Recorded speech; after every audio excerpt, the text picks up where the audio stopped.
नमस्कार, मैं नियाज खान और आप देख रहे हैं एनएमएफ न्यूज। हलाल सर्टिफाइड प्रोडक्ट्स यानी इस्लामी तरीके से तैयार किए गए प्रोडक्ट्स, जिसे लेकर आजकल खूब हो हल्ला मचा हुआ है।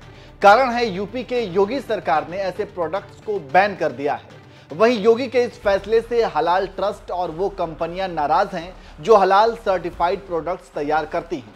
इस वीडियो में हम आपको बताएंगे कि हलाल सर्टिफाइड प्रोडक्ट्स क्या होता है, इसे कौन सी कंपनियां तैयार करती हैं, हलाल प्रोडक्ट्स को कैसे तैयार किया जाता है, हलाल कानून के नियम क्या हैं, हलाल सर्टिफिकेशन कैसे मिलता है, कौन सी कंपनियां हलाल सर्टिफिकेशन देती हैं, यह कितना बड़ा बिजनेस है, हलाल सर्टिफिकेशन के नाम पर कितना बड़ा फ्रॉड होता है, इससे कमाए गए पैसे का क्या होता है, क्या हलाल सर्टिफिकेशन के नाम पर लोगों को धोखा दिया जाता है, हलाल सर्टिफिकेशन के विरोध का कारण क्या है और इसे यूपी की योगी सरकार ने क्यों बैन कर दिया है, ये सारी जानकारी आपको इस वीडियो में देंगे। लेकिन उससे पहले अगर आपने हमारे चैनल को सब्सक्राइब नहीं किया तो प्लीज हमारे चैनल को सब्सक्राइब कर लीजिए और बेल आइकन को भी दबा दीजिए। चलिए अब खबर की तरफ बढ़ते हैं।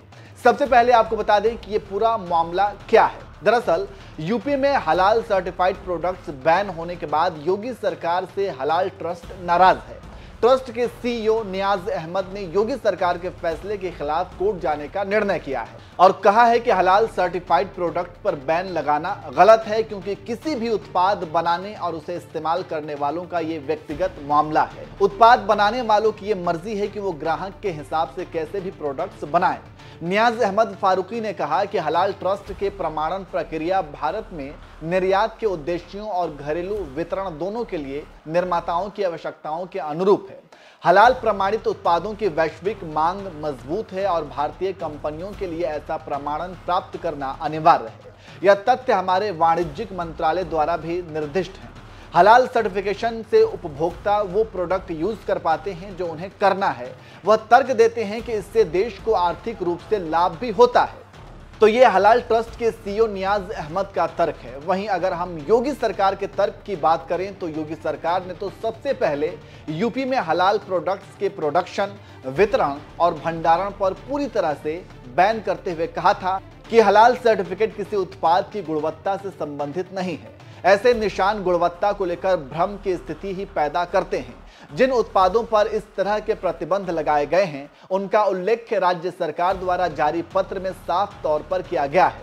इस पत्र में बताया गया है कि डेयरी उत्पाद, चीनी, बेकरी उत्पाद, peppermint oil, ready to eat savouries व खाद्य तेल आदि के लेबल पर हलाल प्रमाणन का उल्लेख किया जा रहा है, जो कि गलत है। इन उत्पादों के लिए FSSAI प्रमाण पत्र ही काफी है। तो ये हलाल ट्रस्ट और यूपी सरकार दोनों के ही तर्क हैं। चलिए अब आपको बताते हैं कि हलाल होता क्या है। आमतौर पर हलाल को किसी जानवर के मांस से जोड़कर देखा जाता है, लेकिन वास्तव में हलाल या झटका मीट किसी जानवर के मांस को नहीं बल्कि उसे मारने के तरीके को कहते हैं।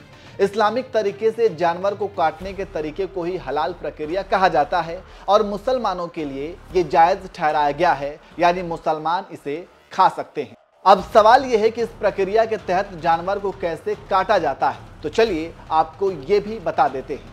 जानवरों को हलाल करने का एक खास तरीका होता है। इस प्रक्रिया में जानवर की गर्दन को एकदम झटके से अलग नहीं किया जाता।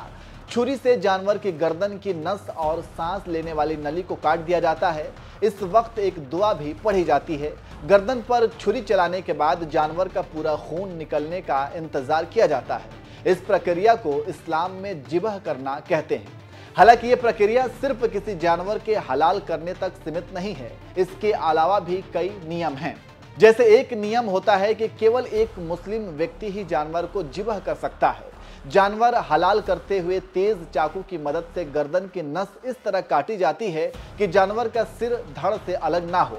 जानवर को मारने के बाद उसकी नसों से ज्यादा खून निकलने दिया जाता है ताकि जानवर के बॉडी में खून ना जमा हो। इस्लाम में कोई भी मुसलमान ऐसा जानवर नहीं खा सकते जो हलाल प्रक्रिया के अनुसार ना मारा गया हो। अब सवाल ये उठता है कि आखिर हलाल सर्टिफिकेशन मिलता कैसे है। इस्लामी मुल्कों में तो हलाल सर्टिफिकेशन सरकार द्वारा दिया जाता है, लेकिन भारत में खाद्य पदार्थों को सर्टिफिकेट FSSAI द्वारा दिया जाता है। ये संस्था हलाल सर्टिफिकेशन नहीं देती। भारत में हलाल सर्टिफिकेशन देने वाले दूसरी कंपनियां हैं। इनमें से प्रमुख कंपनियां Halal India private limited, Halal certification services India private limited, Jamiat Ulamae Hind हलाल ट्रस्ट हैं, जिनके पास इसका ठेका है।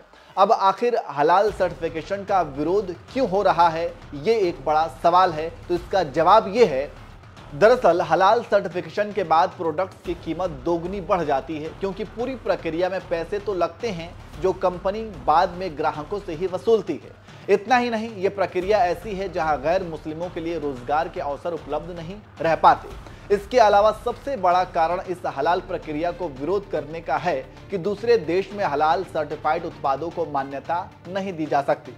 इसके अलावा हलाल सर्टिफिकेट के नाम पर फ्रॉड भी सामने आया है, क्योंकि अब कुछ कंपनियां हलाल सर्टिफिकेशन के नाम पर गोरख धंधा कर रही थीं और ज्यादा मुनाफा कमाने के चक्कर में डेयरी, कपड़ा, चीनी, नमकीन, मसाले और साबुन को भी हलाल सर्टिफाइड करवा रहे थे। अब सवाल यही है कि पहले तो सिर्फ मांस को लेकर हलाल की प्रक्रिया थी, लेकिन अब मांस के अलावा भी कई सारे हलाल सर्टिफाइड प्रोडक्ट्स मार्केट में आ गए हैं। अब इसकी गारंटी कैसे और कौन देगा कि कंपनियों द्वारा हलाल सर्टिफाइड प्रोडक्ट्स वाकई हलाल हैं? क्योंकि मांस के हलाल होने तक तो बात समझ आती है, लेकिन जो वेज प्रोडक्ट्स हैं उस पर हलाल के कौन से नियम लागू होते हैं?